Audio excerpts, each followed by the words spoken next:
All right, so Ruth, Yes, sir. thanks you for coming on the show. And I think we should start off by saying you were our very first member here at Waltham Works. Very first The one. number one. The Very number one. one. And I want to thank you because that was really big. You know, we opened up and we weren't sure if we were going to have any members. And you stuck with us like throughout all those things, the renovations and all that. Well, when I realized I could no longer work at home for Yeah. my own mental sanity, and I just started Googling, and I saw your page came up and it said coming soon, and I'm thinking, is it soon enough? Like, Yeah. will I survive working at home another Right. X amount of time? Yes. I mean, how long you were working from? You said like March 13th. So I March came home. 13th. So I was traveling basically 4 days a week, almost every week, for years, many years.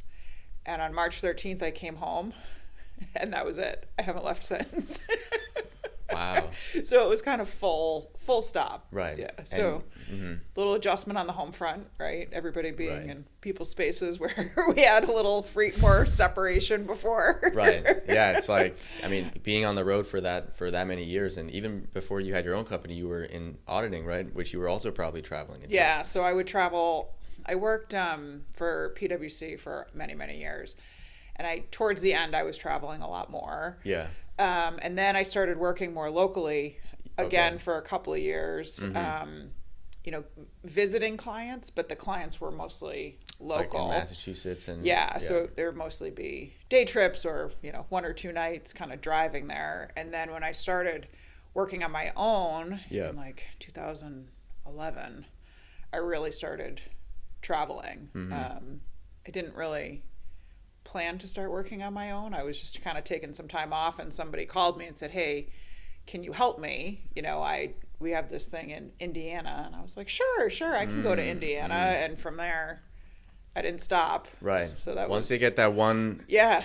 question to do something, you take to do it, and then it all floods in, right? Yeah, and once you get kind of used to being on the road, it's not a thing anymore. It's just part of your normal routine. So Right. if you're open to that, it just kind of opens a lot of doors that Right. maybe before I would have thought, oh, I don't want to do that, or I don't want to be away so much. Or... Right. It's almost like a double-edged sword because you don't want to travel, but then you don't get as much business, right?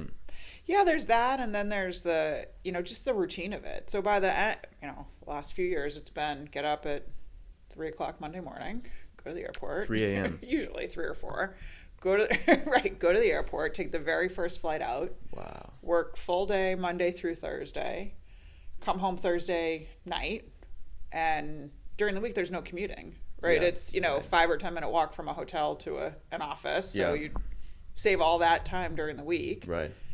Come home, work half a day Friday, and then it's you get 2.5 days Of downtime. downtime. Yeah. Wow. But then your Sunday isn't really a Sunday because you got to wake up early on Monday, right? So how Well, does that for work? a while it kind of works like that, but then you realize if you're just gonna not do stuff on Sunday because Right. you have to fly on Monday, that's no fun either. So Right. you accept that Monday will be a very long day and it will be difficult. So do you have to get to your client in early, like by like work time, like 9 a.m. on Monday? Is how it works?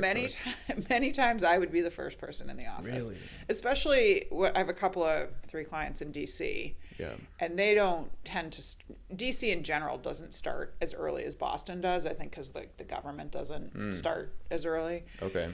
But I still like to, if you take like say a 7 o'clock flight, everything takes a little bit longer. Yeah. So getting to the airport takes a little bit longer. There's more people in the airport, so Yeah. that takes a little bit longer. Yeah. And then on the other side, you're commuting into the city at like 9 a.m., so Right. that takes a little bit longer. Okay. So what I found through trial and error was getting up at, very early is not really super fun, but it does save a lot of headache and hassle and delays and stuff like that. And I'm a very good plane sleeper, so I just Okay. I try to be the first person on the plane as early as I can get on the plane, and I immediately go to sleep. Right away. Right away. Like before takeoff. Usually, yeah. Okay, wow. At that hour, yeah. So you get a good nap, so you make up for that get a good lost nap, sleep. and then I'm ready to go.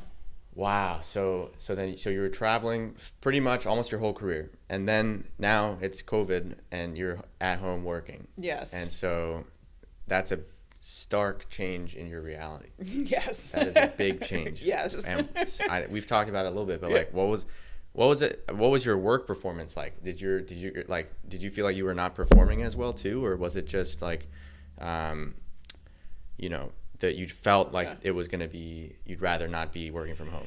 It's funny. So I've always been, in my whole career, I've been very mobile. So whether I was traveling or traveling locally or whatever, I've always kind of, bopped around from place to place. So that's very natural to me, right? Like having my bag that I traveled with that had everything in it that I needed, from an umbrella to every charging cable I could think of, and, all that stuff, so that you don't get stuck. Right. So like that part of it, like working someplace else wasn't that weird. Okay. More working from home was a little bit weird. Yeah. But it's funny, I started a project. So how did this go? I had met this company. I had talked to them on the phone a few times. I had spent a couple days with them, like 2 weeks before COVID, maybe a week before, something like that. And we were planning a kickoff for Monday morning, which would have been, I think, March 16th, if I have the dates right, maybe 17th. But we were planning a big kickoff in Dallas with a whole bunch of people for this project, and people were coming in from like all over. And I was leaving another client in Michigan, and I remember I was standing outside waiting for my Uber to take me back to the airport. And the CFO of the new project called me, and he said, I just think people are uncomfortable traveling, and we may need to rethink this. And I was like, okay. I mean, my life is pretty fluid from that perspective. So I'm like, we can find another way to do the kickoff. We can do it remotely. We can do it on video. Yeah. And it turned out to be a very large and very complicated project. to do the kickoff in person. Well, the whole project in and of itself, right? So it took yeah. us from March 16th to August 24th or something like that. And I was working a ton, which like more than I really would like to work. And everybody was on the project. This is when you were first here. You were working big hours. Yeah. Big hours, yeah. So I was here probably like 6:30 every morning. Every morning, yeah, for sure. And leaving at like 8. Try to get my run in during the day at some point if I could. I know. Not always. We were like, wow, this woman is working real hard. It's not my desired state, right? It does happen, but it is not my desired state. Yeah. But I was so busy that it didn't even, work performance didn't even occur to me, right? Because I got really lucky. I think if I hadn't been super busy, if I had only been a little bit busy or not busy at all, I would have been really worse off, like mentally, right? Yeah. But when you're so busy, it gives you something to focus on. Yeah. So you kind of forget about the situation. Yes. You just plow forward. You just go. You just go because you have no other choice. That's good. I think that's one of the, especially if you like what you do, which I think you do. I think I do. Yeah. I mean, I know I do. Yeah. You do. Yeah. Some days I don't, but most days I do. Most days you're doing something you like. Right. That's the best thing, is being busy, because you kind of get in that zone where you're like, you're not worried about much else except the projects. Exactly. And that's fine for short periods of time. I wouldn't want to do that for a year. Exactly. Yeah. But it's always funny, like when you're not busy, you're like aching to be busy, and then when you're busy, you're like, man, too busy. Yes. When you can't ever strike that balance. It's hard, and I think I try. I'm not always successful, but I try to take advantage of those downtimes, and that's one of the big benefits of working for myself, right? If you're working for a big company, you're expected to work your 8 hours a day, no matter how busy you are, right? And now for me, if I'm not busy, I'll just bail out in the afternoon, right? So today, my last scheduled thing at this moment, could change, is at 3. Yeah. So in my head, I'm thinking, well, maybe I'll leave at 3:30, right? I'll get a couple of those hours back that I invested before. Exactly. Because you invested them before. Exactly. That's the whole thing. I didn't thing. spend them. It's when I spent them. When you spent them. Yep. Because when you're working at the big company, it's weird because you are expected to be there 9 to 5 when it's not busy, but when it is busy, you're expected to be there like way longer. 8 to 7. 8 to 7. So you don't ever get that time back, which is so weird. But and even if you are working for yourself, maybe sometimes you don't do that because of like the conditioning. Like we're so conditioned to feel like we need to be like working. Yeah, and it was, I'm old enough to have worked in a time where email wasn't the thing. Like when I started, I'm going to date myself now, but like when I started working, I worked at KPMG, which is another one of the big four accounting firms. Yep. And if you got a phone call, they would page you. Mm-hmm. And if you got a fax, they would page you and say, you've got a fax at the front desk, you can come pick it up. Like pagers were like the notification buzzers. Like page in the, like intercom. Oh, what? Wait, what? What? Yes. What are you talking about? Yes. They would, not like a beeper. Like not like those belt pagers. No, like, Ruth, please report to the front desk, and everybody hears, and then you... Really? Yep. Even if you just had a fax? Yep. And you got those probably all the time? Well, because we didn't all have email. You didn't all have email? No. Wait, what? No. So when I was starting, it was at a time where everybody could have email, but you had to request an email address. So, but the whole point is like email is only useful if everybody has it, right? It was 25 years ago. What the?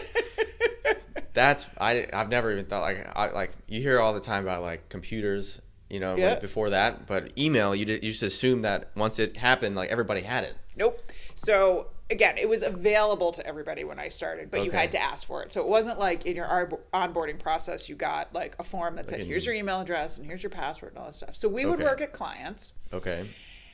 And everybody had a laptop.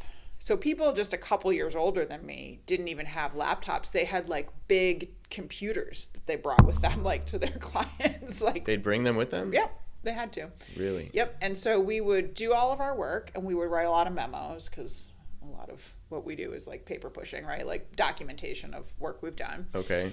And we would write a lot of memos and have a lot of work papers, and you had to print them all out.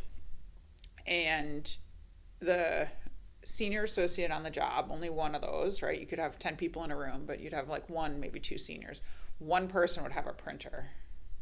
At the whole job? Yeah, so they'd have the printer. So that person held the keys to everything, because you had to print out your work papers. Okay. And then you took a 3-ring binder, and you had a 3-hole punch.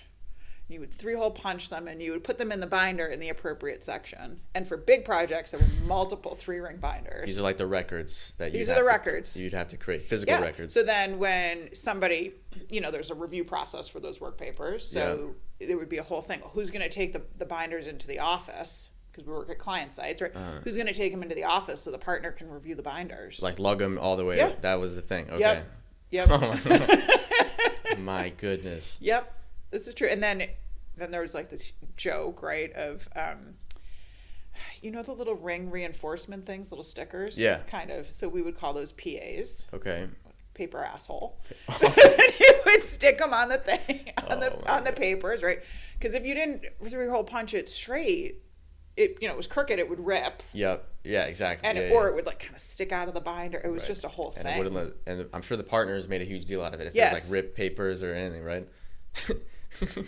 But the thing is, this is real, right? So this is like in my professional lifetime. And then things escalated. But that's not that long ago. Like that's 25 years ago. That's like the 90s. It very much was the 90s. It was the 90s. It was the 90s. That's nuts. So internal. I don't know how we got there, but yep. We got there from working from home. Yep, working from home. Long hours. Yep. You worked a long time in corporate. I worked a long time. Yep. And then I actually don't know how. I don't know how we got there. But now that we are here, this is the thing. So. Oh, I think where I was going was. Yep. It wasn't that easy to reach somebody. So because no one had email. No one had email, right? Yeah. So you kind of had to be where you said you were going to be, right? Because that was the only way they could find you, right? And you couldn't work from home or anything. That wasn't. This was the work from home thing. This was like long before work from home was a thing, because you couldn't do anything, right? Then we went to the phase where you could kind of start to work from home, but we had dial up, so it would either take you, you'd like literally unplug your phone. Yeah, to use and plug it like into your your landline, computer. you'd have to unplug. Yeah. Yeah, and then that would, it would either connect in like 3 seconds or 30 minutes. So you'd like wait and listen to it make that AOL I remember noise. that noise. Yeah, Okay. yeah. Wow. So then so you really, no one really wanted to work from home. No, it wasn't like a thing. You couldn't actually, you could be home, but you couldn't really work from home. Couldn't do anything, right? Yeah. There was like limited amounts of stuff you could do. So this is kind of why you had to be at the office, because you didn't know when somebody needed something. Yeah. Right. If somebody needed something, you had to be next to them in order to execute whatever they needed. Exactly. And if you weren't there, but maybe, some other person was there, they got the project. They got to do that. Yep. Which is, for a high achiever like yourself, is not good, because you want to be getting the projects. I want to get the projects, right? It's to your point, double-edged sword, right? Double-edged sword. Yeah. So so I guess now we can. So is there ever all these improvements? Work from home, internet. Are there just more double-edged swords? Like before there were different ones, now they're different ones? I think everybody has to figure out how to manage it in a way that works for them, right? So we went from, paging me in the office when I had a fax, right? And then you kind of roll the tape forward, and then it's like everybody has a BlackBerry. Okay. And then, at that time, you couldn't have an iPhone because there weren't enough security protocols around it. Like big corporations were rejecting iPhones, right? Okay. Yeah. And then you kind of get to iPhone, and now you're just completely reachable in every way. So BlackBerry, well, can you explain what the main difference in connectivity was between BlackBerry I cannot. and I just iPhone? know that I worked for a big company at the time, and like the whole thing was you can have a BlackBerry and you can put your work email on your BlackBerry, but you can't put your work email on your iPhone. Now that's totally different. Now you have, all the work phones are like complete smartphones. But like what, in terms of like invasiveness in your life, work spilling into your life, having the BlackBerry was less invasive than having the iPhone? Or I think it was just earlier on in the version. Technology before everybody had it. I think that was the point I was making. Right? Okay. Less about the BlackBerry and more about the, I see. Like just the progression, right? So then it was BlackBerry, and then iPhone. And then it's like the world has opened up, right? Like everybody expects you to be reachable all the time, and then layer on like instant message and texting and all that stuff. Yeah. Now, so do your clients ever text you now? All the time. So I noticed this with real estate agents. I text real estate agents. Yep. I don't have emails anymore. Yep. And even I don't know if you've texted me or anyone in here text me, but I just made me realize like, wow, we're completely eroding any sort of like filter between reaching someone. Yeah. There is no filter. So I think it's up to the receiver to be the filter. Right. You have to be able to. You have to be able to decide, boundaries. right? Just because you text me or email me, it's up to me when I respond, right? And then to think about what does that mean if I don't respond immediately or if I do respond immediately. And finding that balance is hard. Very, I'm sure. Yeah. I mean, because you don't want, especially when we're working with clients, and you probably are working with new clients all the time. You have to understand those new habits or expectations every month or every week or whatever. And who wants what, and if I don't respond to you today because I kind of know what you want, I know it's not urgent, right? If I don't respond to you today, is that upsetting to you or is that not upsetting to you? And like trying to feel that out.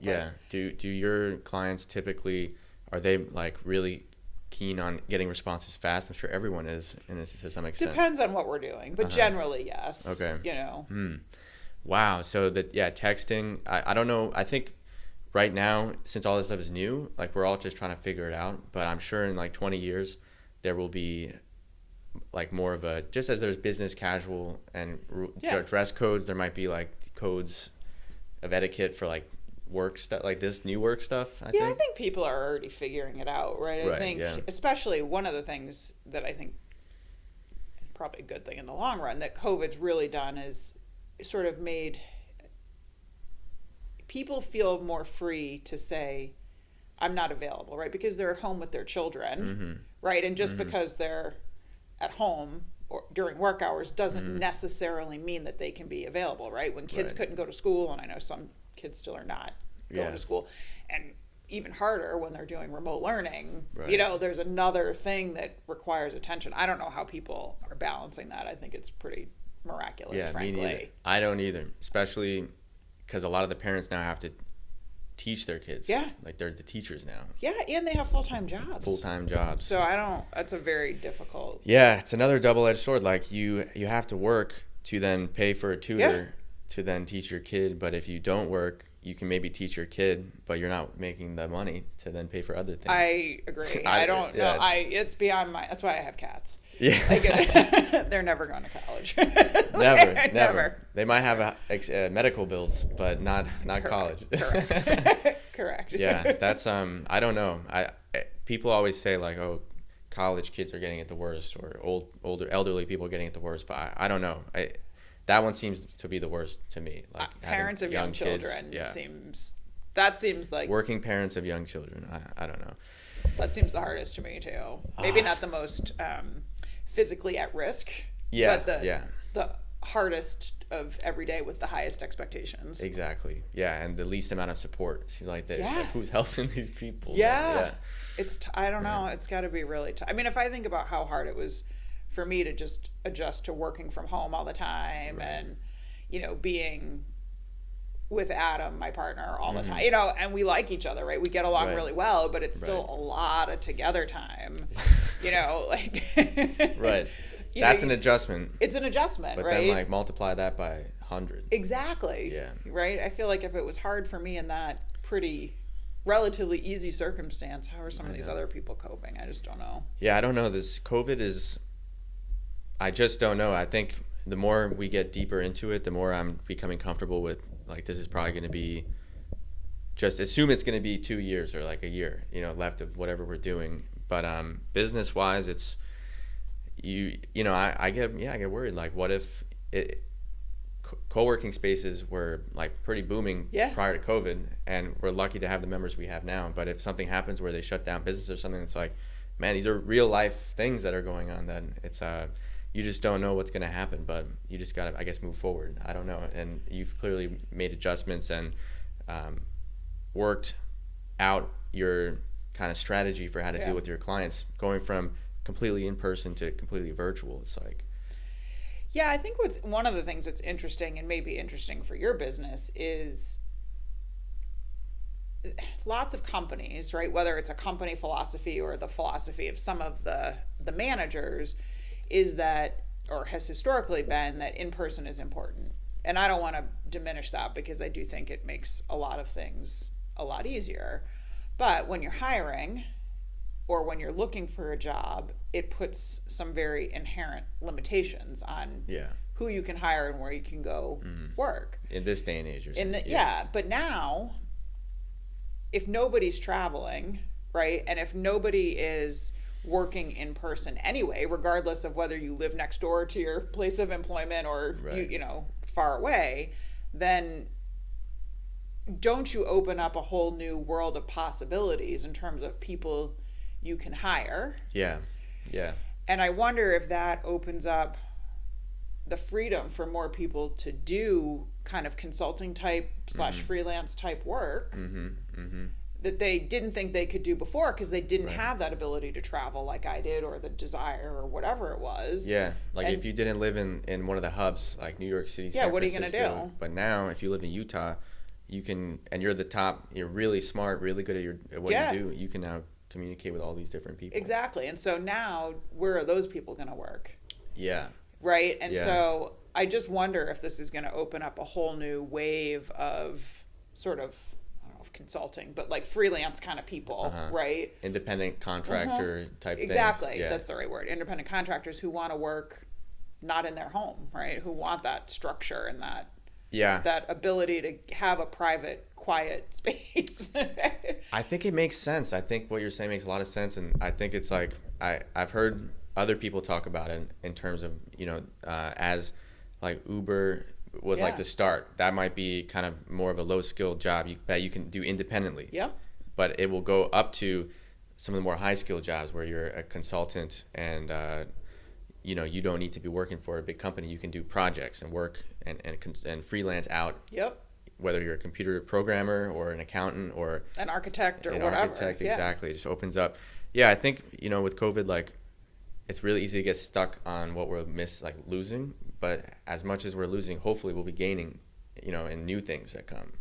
Oh, I think you're right. I think it's going to be different things, right? So I think my business is forever changed. I can't imagine a scenario where I travel very much in the next, I don't know, 5 or 8 years, right? Because as Right. I think about it, I suspect that even when companies do start to open up their offices, they're going to be at much reduced capacities, right? Because remember, we were in a time where everybody was trying to maximize their real estate value. So Right. as many people as they possibly could into a single space. Well, Right. that's basically dead, right? So Yeah. now it's going to be about spreading people out, which means all of a sudden there's not nearly enough space for people. So even when they are working back in the office, assuming that happens, not everybody's going to fit. Right. And so You're going to need more space for the same amount of people. Which nobody's going to pay for. No one. Right? Yeah. Right? Who wants to pay for that? So then I think about, well, where do consultants fit in that from a physical space perspective? And since we're proving we can do it remotely now, I can't imagine a scenario where there's even a spot for me to sit at a client, right? Because those fewer spots are going to be taken by employees. Their own employees. Full-time employees, yeah. That's what I think. So I mean, who knows, but I don't see a scenario where I'm back on the road with any regularity, even once, we all feel travel is safe, or, like getting on a plane itself is safe, or staying in a hotel is safe. I just don't see it happening, frankly. If it takes 2 years to get to that point, you and other people like yourself and your clients have already adjusted completely to exactly what they need to do. So why would you go backwards? Why would you go back? It's going to take as much effort to roll it back, right, as to just keep going forward.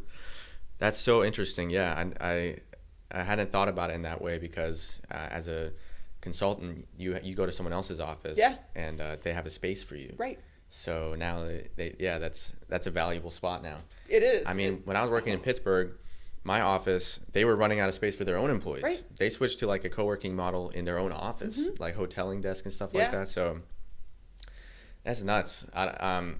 So working in auditing and that's kind of like consulting in a way, like it's very in the the lifestyle I think is the same. Who you report to and what your objectives of your work are slightly different than what I do today. Right. But the work style and the way we do it is very pretty similar. Yeah. And we should say we're talking about like a kind of traditional management consulting, because at the Big Four they often have like management consulting branches, right? Yep. So I have a friend that's he's a CPA. He works at one of the Big Four, and he's always saying like, and this relates to the more people will become independent, hopefully in the future, because they're billing. And when I worked at a big company, they were paying lots of money to these Big Four corporations for consulting. Ridiculous. Yeah. And then he wasn't getting paid that much, my friend. Because he saw his billables, they were like $300. Yeah, he's probably getting billed out at $350 an hour, $400 an hour. Yeah, and he's getting like $50 an hour. Right. So, but not really, because he's on salary, so he's getting paid way less than McDonald's wage, right. So what happens to these companies as, the accessibility becomes more democratized? And was that one of the things that you kind of saw, and did that inspire you to kind of go out on your own, because you saw they're billing me out at this, which means I'm worth that much money, but I'm only getting paid this much money? That is not what my path was. Now, I know people who had that path, and I know some gentlemen that worked at it was Coopers and Lybrand back then, so before it was even PwC, who have made a very successful consulting practice out of that, right? And they just got a Carlyle investment a couple of years ago. Like, they're very successful. Oh, wow. But that's not what my path was. So my path was, I went to work at PwC or KPMG, and then I went to PwC. I worked for a number of years. I sort of didn't have a long-term career goal. Like, they kind of put you on a track. There's a very prescribed progression plan at the Big Four firms, right? So there's, exactly what your next promotion is going to be. Basically within a 6-month range when that will be. Yeah. Right. Like, so to the day almost. Yeah, and because it's just very structured in that way. And it's not it's like 6 months no matter what, or you're fired, kind of. Like, basically, you don't get promoted, it's fired. Not quite that harsh, but it's not far from it, right? Yeah. Like, you're expected to be able to stay on the path, and if you can't stay on the path, it's probably because you're not performing. Wow. Okay. And it's not as high pressure as I'm making. I mean, I think the work is high pressure. The notion of promotion is not as high pressure. Okay. As long as you stay on the track, you can succeed. Exactly. And you're not messing up constantly. Exactly. Okay. Exactly. Yeah. And then the higher up you get, the more selective it does become. So there's not as many partnership spots as there are people who want them, right? Mm-hmm. So I was kind of on this path because I was on a path, not because I really had a goal, and something you kind of fell into. I fell into it. That's how I do describe it, is I just kind of fell into it, right? It's there, right. You get on this path, it's a routine, it's what seems like what's expected of you. And I didn't know any different. To me, there were no other options, because one of the things I think the firms are really good at is telling you how great they are. and I'm not saying they're not great, right? There is definitely it is a good, great job if you want it, right? But that doesn't mean it's for everybody, right? And I just realized how unhappy I was, I didn't really want it. I didn't want partnership enough to do the things that I was gonna have to do, that were gonna be hard. Yeah. I mean, achievable but difficult. You got to make some the sacrifices, and I just didn't care enough, and there was nothing anybody could tell me at that point that would convince me to care enough. You had kind of made your mind already that this is not something you wanted to do. Yeah, and not because it wasn't a good career, it just wasn't how I wanted to spend the next X. And I also looked around me and I saw the other partners were kind of aging and overweight and unhealthy, and they just seemed to lead pretty stressful lifestyles, and I just didn't want to do that. I spent my 20s doing that, and I didn't want to do that anymore. Wow. So I quit. Wow. I just quit. Really? I didn't. Yeah. So the other consulting company I just mentioned a few minutes ago, I knew them and I pulsed them and said hey, can I come work here? And they were like, yep.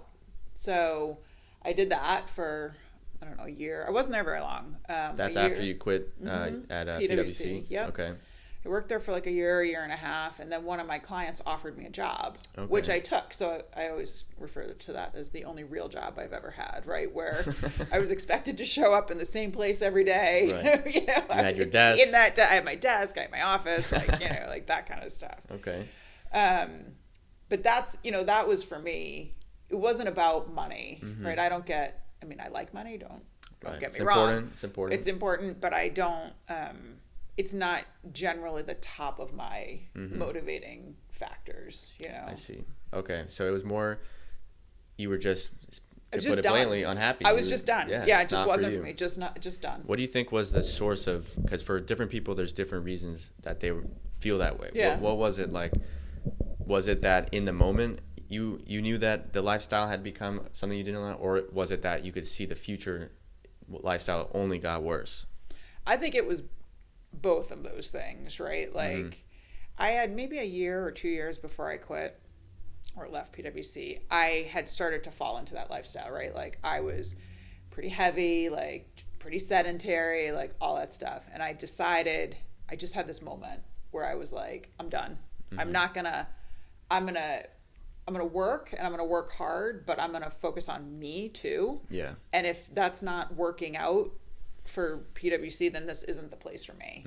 So I had kind of mentally laid that groundwork a couple of years before I left, and I was able to get a lot more healthy and a lot more happy, and I think that gave me some clarity, that mental clarity I hadn't had before, right? That maybe this isn't really for me, and that I have options, and they're good options. It's interesting that I think it's an important lesson, that it took 2 years to execute, but in those 2 years, you didn't. A lot of times people think I need the change to happen right now, but for you slowly built your habits over 2 years so that you could, because if you had just quit and then assumed that things would go the way you wanted, it probably wouldn't. Have. No. You had to do it in that environment, and then once you did it in that environment, it was kind of solidified. Exactly. Right. Exactly. Interesting. Do you think, if you're in that situation and you're option is to, you know you want to leave something, you have to also be like so good that you can leave, right? To go somewhere else. So kind of what is it like knowing that you don't want to do something but still doing it and doing it really well? Because it sounds like you were high performing even though you were not enjoying what you were doing. It's hard, right? Because people are always telling you that you're good. Mm-hmm. So then you think, well, why would I not want to do this if I'm good at it? Right? I mean, there's like... Yeah, I know that. And so then it takes a lot of... for me, it took a lot of mental convincing. And I'm not saying I sat around and thought about this all the time, right? But, there's a lot of stuff that works in the back of my head while I'm sleeping or while I'm in the shower or, those places where I'm not purposefully thinking, it's just kind of happening. They seep into your mind, like those thoughts. Yeah, and then just suddenly it's done. Like there's a point at which you've just decide. It just happens. It just happens. Did you plan like this day or Nope. was it? Okay. Nope. It just happened very organically. Super interesting. And then, so as I said, I went and worked for a consulting company for a short amount of time, let's say 18 months-ish. And then I took my first real job, my only real job. And I worked there for a while. And then they kind of reorged a little bit, and I wasn't super happy with my new boss. Like, probably that was more me than him. Like, there probably wasn't really anything wrong with him, but I wasn't adapting to the change well. Right. And that one, I just completely quit. I just was no backup. Wow. No backup. Wow. But at that point, you knew you had you were very established and you had a career. So you knew I knew I could get a job. Something. Yeah. I knew I could get a job. I didn't know if it would be the job I wanted, but I knew I could get a job. Right. And I also, at that point in my career, had figured out that every single step you make isn't as important as it feels in the moment, right? So if you took a job for 6 months that wasn't the greatest job, but it was keeping you employed and all that stuff, it's not going to hurt you in the long run. Right. Yeah, it's not a problem. Mm-hmm. You might not be happy or, there could be other ancillary things, but it's not going to damage your career. Yeah, especially at that point where you're established and it's you have a pretty good resume at that point. Yeah, and I didn't know what I wanted to do. I mean, that was kind of the thing I realized was I really didn't know what I wanted to do. And so I left and I very purposefully took some time off. I wasn't looking for a job. I was just, it was spring and summer, and I was just kind of hanging out. And it's really amazing when you don't have anything that you have to do, how much time basic tasks can fill up. Yeah. I never, maybe not never, but I wasn't bored, you know. You really pay attention to folding laundry. It's funny you say that because that was the thing that really took a tremendous amount of time. I'm thinking, did I used to spend this much time on laundry? I don't know, but when you're have long days, it's like just fold it, and you're not even thinking. You're on a call doing this, whatever. So, but when you don't have it, you fold this. Fold it nicely. You find really the missing socks, that kind of stuff. Exactly. Where before you just throw the unpaired one away. I know, right? Yeah. Sometimes I don't even fold. I'm like, just whatever. But what was I gonna say? So I quit. Quit your job. I quit. Took some time off. Yeah. And I kind of was like getting to I had taken 3 full months off, and in my head I had sort of semi-planned that 4 would be kind of the right amount of time to take off. I kind of felt like if I didn't go back to work after 4 months, first of all, the financial aspects of not working, right? I wasn't getting severance or anything. I quit. Right. But I also was afraid I'd never be able to go back to work if I didn't, mentally would never get back into that headspace. And I'm sure at that point you kind of want to go back to work. Yes, right? You start to get bored. Using your brain is more important than you realize. I know. Yeah. You can't let it. It will deteriorate. It will. Whether you like it or not. So you. Keep using it. It's the paradox of vacation. You want vacation so bad, and then you go on vacation and you're like, I gotta get back to work, man. Yeah. That's so funny. I was talking to somebody on the phone yesterday who was on vacation last week, and I was like, how was your vacation? He's like, I'm glad to be back. Glad to be back, yeah. Glad to go, I'm glad to come back. Exactly. But ask him in 3 months, he'll be like, can't wait to get on vacation. Yeah, exactly. So I think one of the things I think is super interesting is that a lot of people that when they leave a career, Yeah. they go and do like, I'm gonna be a chef or something completely like different. A vlogger or whatever. Yeah. But you're doing kind of exactly what you used to do, yep. just on your own. Just on my own so terms.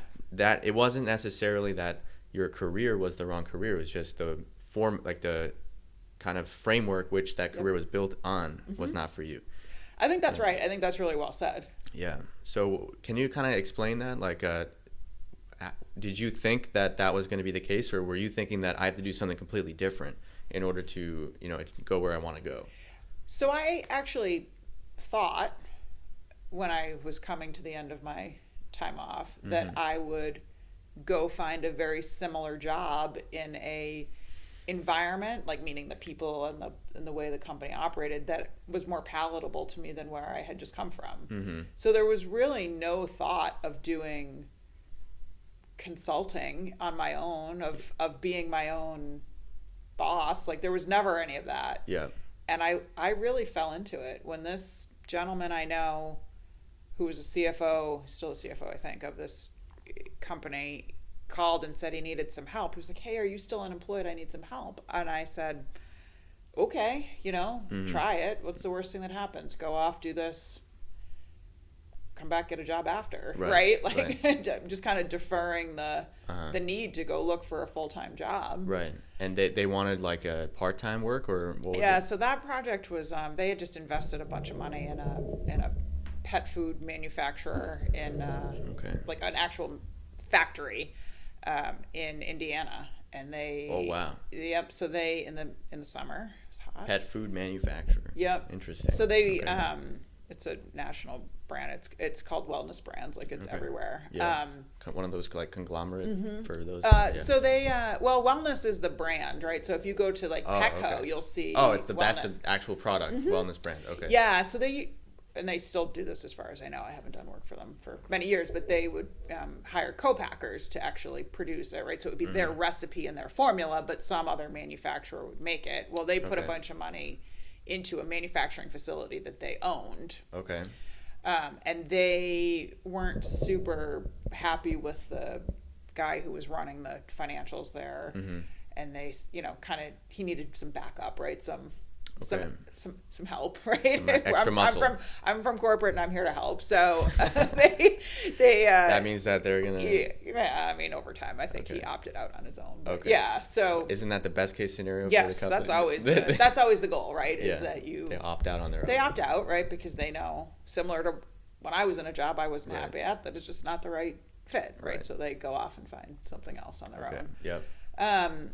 So I was there, I forget exactly how it worked, it was a long time ago now, but maybe I was there 4 days a week, every other week kind of thing.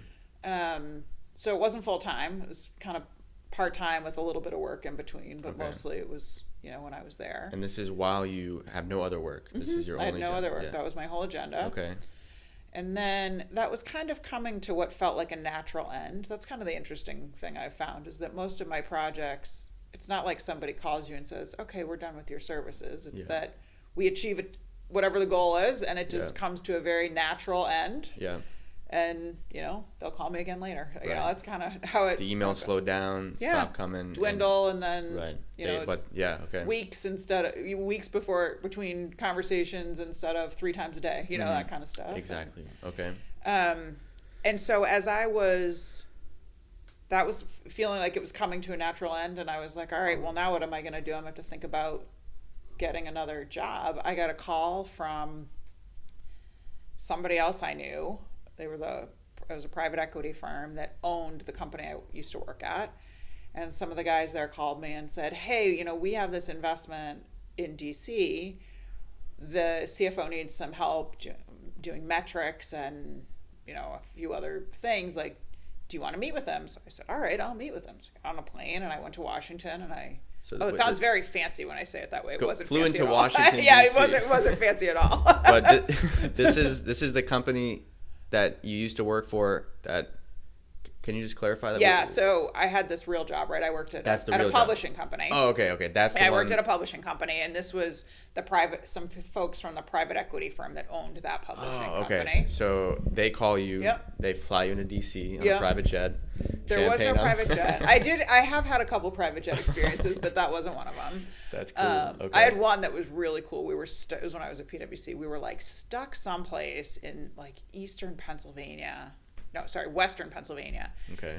And it was starting to snow and blah, blah, blah. And the CEO of the whole company was there that day too, but we didn't realize our trips were overlapping. Yeah. And he said, if you want to come back on the jet with me, you can do that. So we were like, okay, why would we turn this down? So we get a call from his assistant. What kind of beer would you like? No way. Yep. So then they go out and they stock the plane with whatever we wanted.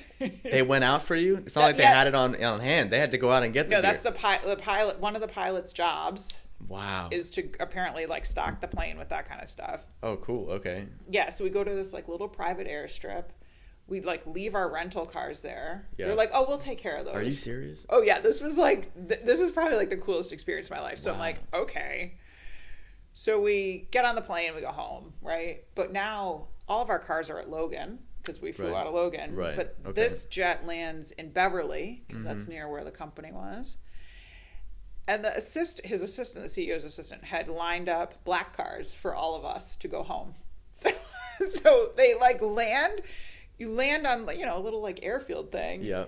And there's I don't know how many of us there were, 5 or 6 of us, right? Yeah. Black cars lined up to take us home. It was like the thing. Cool. It was right out of the movies. It was fantastic. Dude, that's insane. It was cool. And and I'm sure that jet was nice. Like that's the CEO's jet. Yeah. So is the CEO drinking beer on the plane too? Oh yeah. So is all these times that the CEOs are flying around, are they getting drunk this whole time? Like, I don't think he was getting drunk. But maybe he was. I don't know. Because they fly on these planes a lot. Yeah. Yeah, that's so funny. But it was very funny. And then actually I had another private jet experience when I was first starting that thing in Indiana. Yeah. So they had a jet and they said, "Oh, we have a board meeting. Yeah. Why don't you come with us? You can meet the team." So I said, "Okay." So we go to that one flew out of Hanscom, I think. So go to Hanscom, get on the jet, They're like, "Oh, when you get to the gate, tell them tail number, whatever it was." And okay. Like, okay, I don't know. Tail number, tail ABC. Number. Yeah. Is that the plane tail? Yep. They have numbers on them? Yep. Okay. Wow. Makes sense. Yep. And so then get on the plane, and they said, the CEO and the CFO were like, "Oh, you can go sit up in the cockpit during takeoff." Wow. Yeah. Wow. No way. Yep. So, there's like a jump seat in the cockpit, right? There's a pilot and a co-pilot. And I got to sit and listen to them while they did all their radio checks. What does it look like from the cockpit of a video game? Really? Yeah, wow. It looks like a video game. And you're in the clouds and everything. You can see everything. Wow, that's insane. It was pretty cool. Dude, so few people have seen that before. Wow, that's amazing. Yeah, they have this whole checklist of it was written down checklist of all the checks they do, and I forget exactly, but the co-pilot reads each thing and the pilot checks it and says check, and then they go on to the next one. Right.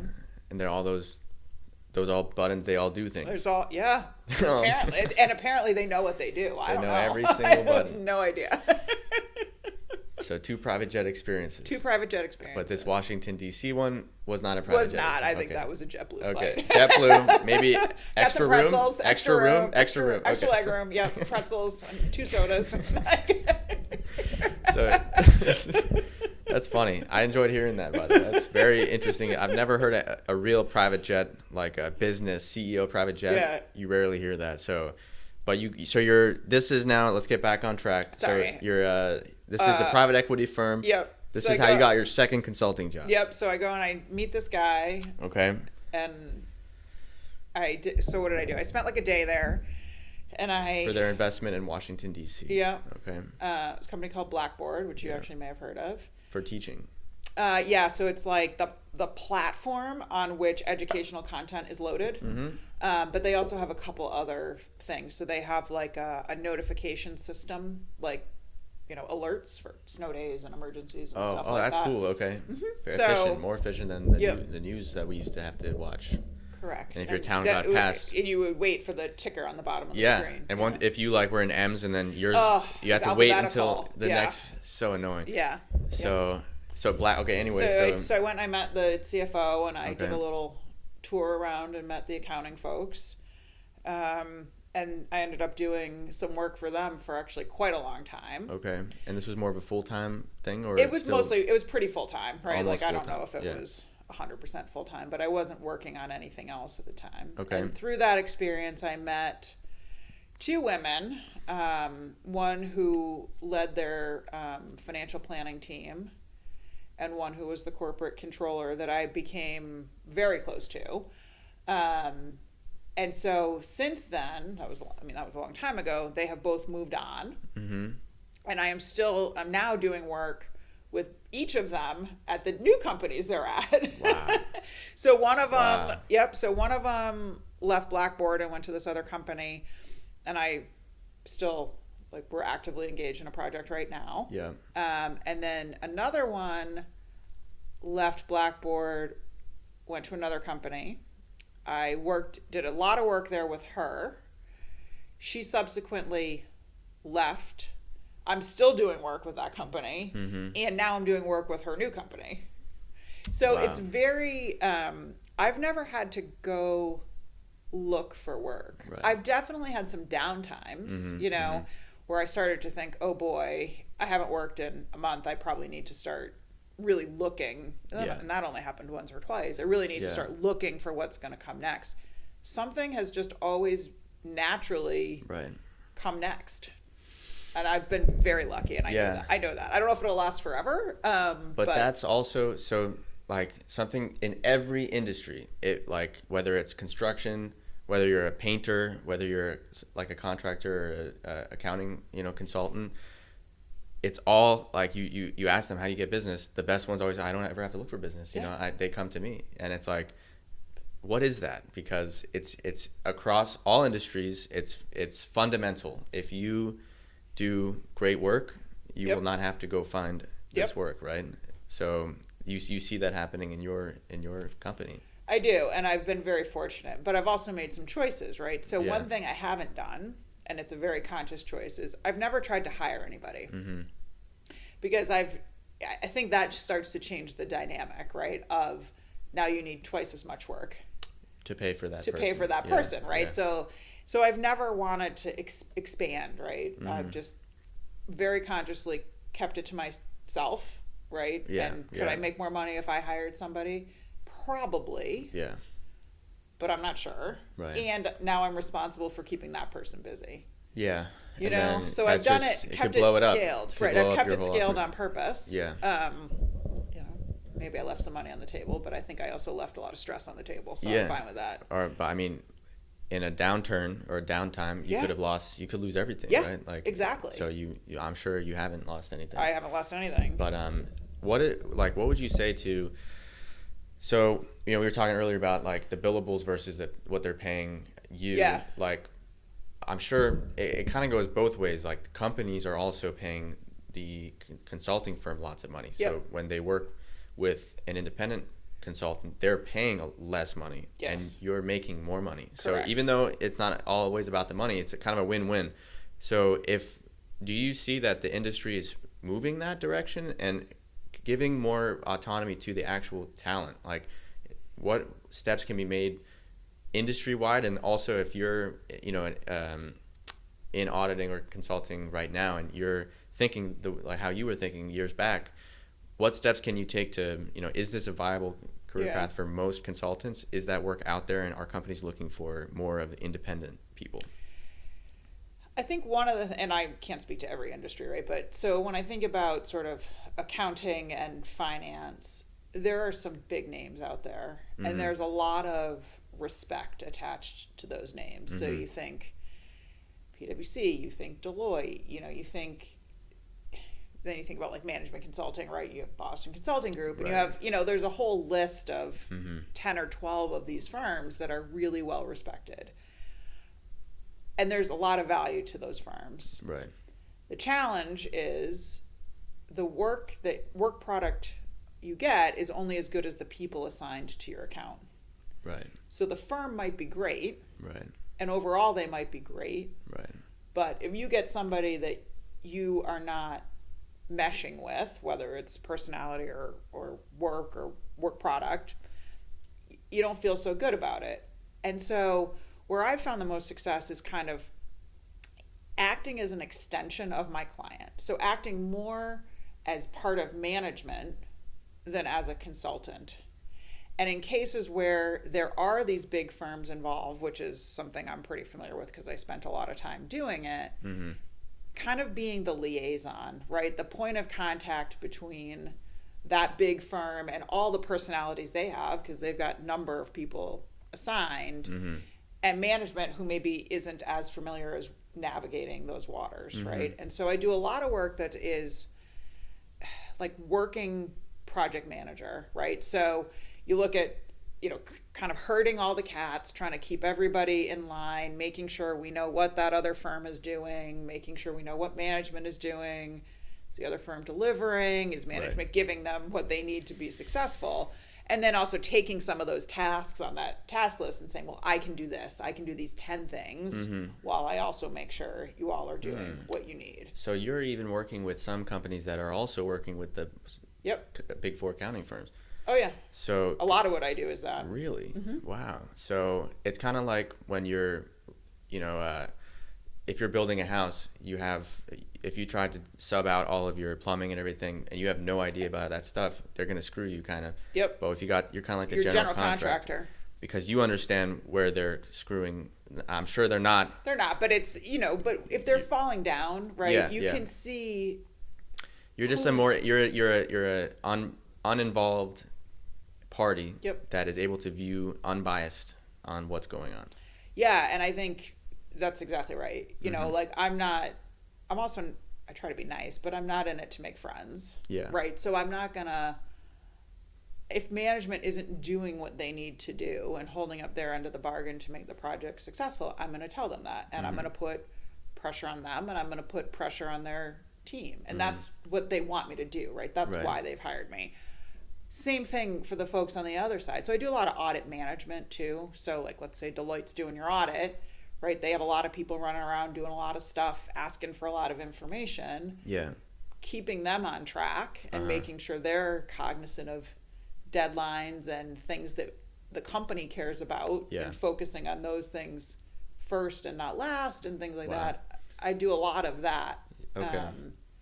Sort of interpreting what does this mean? Because some of the companies, some have their own like people that used to work in like exactly like you, but they're working full time for the company. A lot of them don't. So you kind of act as that, like the internal audit division of the company. Especially in middle market companies where they don't have like large teams. Most of what I do is companies that are owned by private equity, and that's sort of a very not the reporting that the auditors focus on, but the reporting that the lenders and the owners focus on is a slightly different lens. And so, I understand that really well because I've done a lot of it, and what matters and what doesn't matter.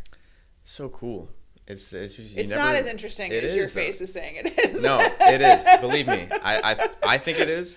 I think personally it is. But I think also it's just for those that are no matter where you are, like if you work in finance or accounting or even like operation at a big company, like, oh, Deloitte's here or like KPMG's here. So everybody knows about these things, but they don't really know like what goes on. And the fact that what you're doing, I've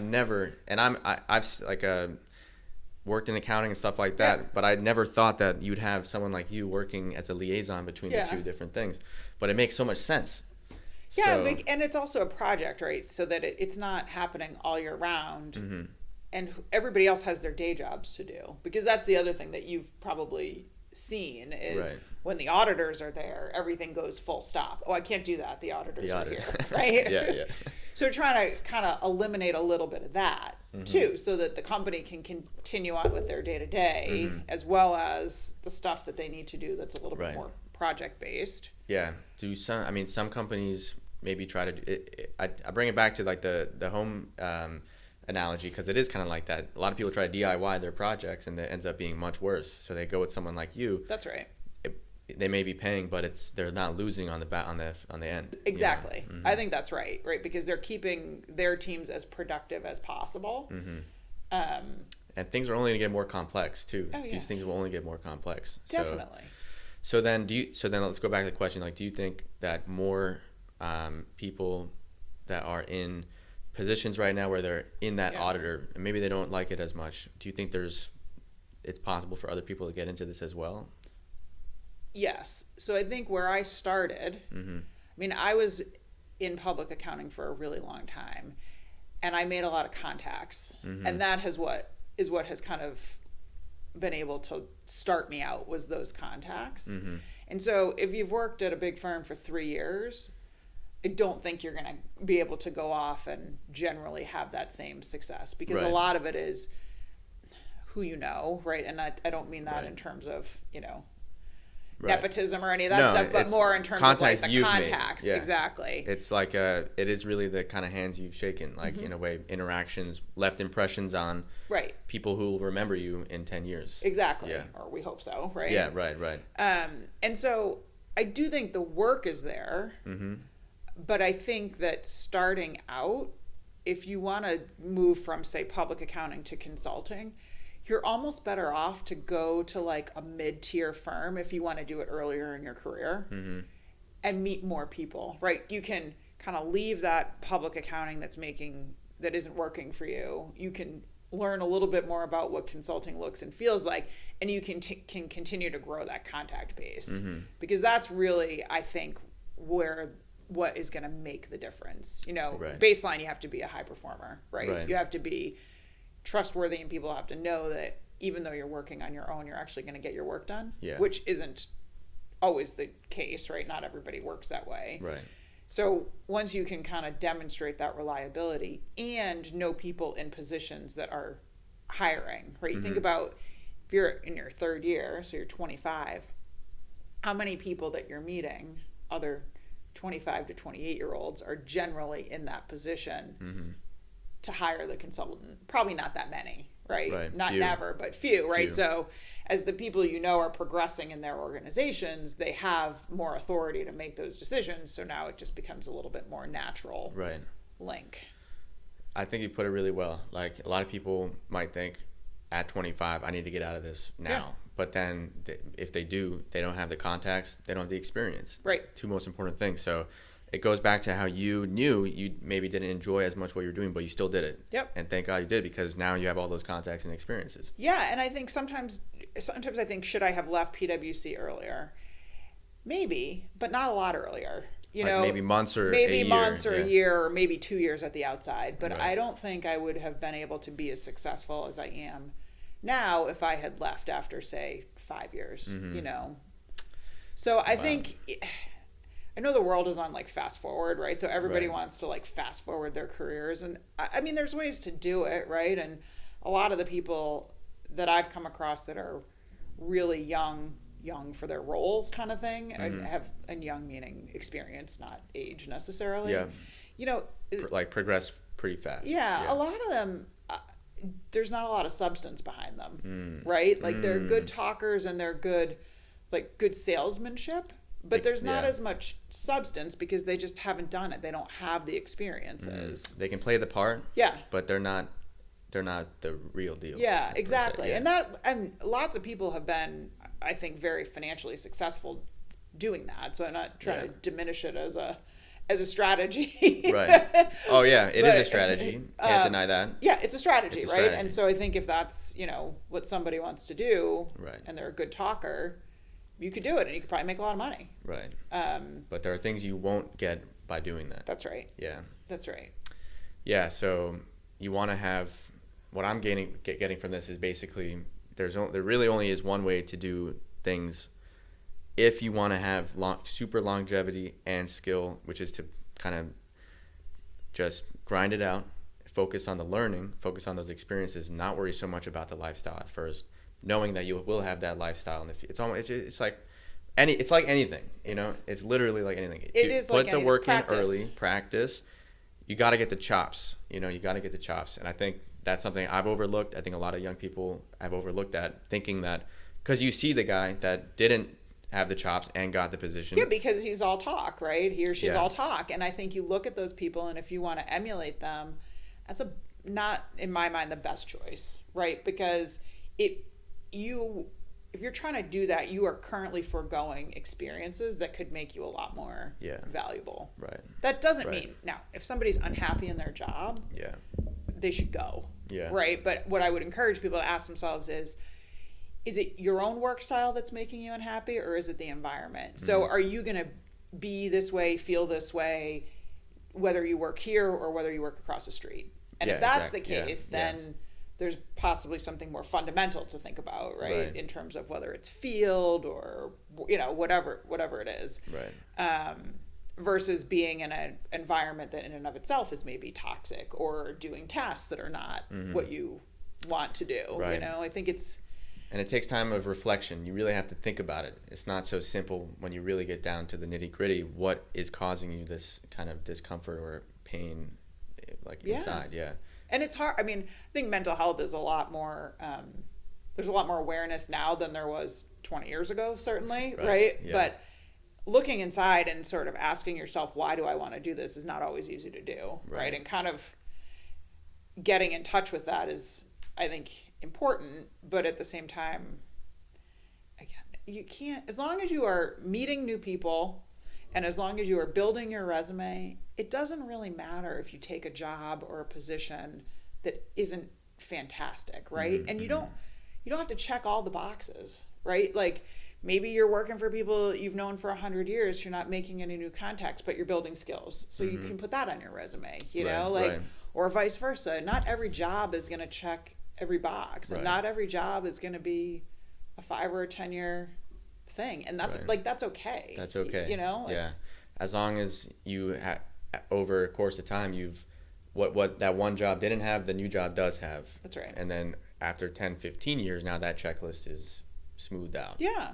Well, and taking some risks, right? Like everything, you're not going to know how to do everything someone asked you to do, and you're not going to be successful at every project, right? It's just not going to happen. No matter how much experience you have. No, and there's too many other factors involved. Yeah. Right? So a project might go badly even if you did a great job. That's just how it goes. Out of your control. Sometimes it's out of your control, and sometimes it's, had I known then what I know now, maybe I could have gotten it back under control, but can't sweat it.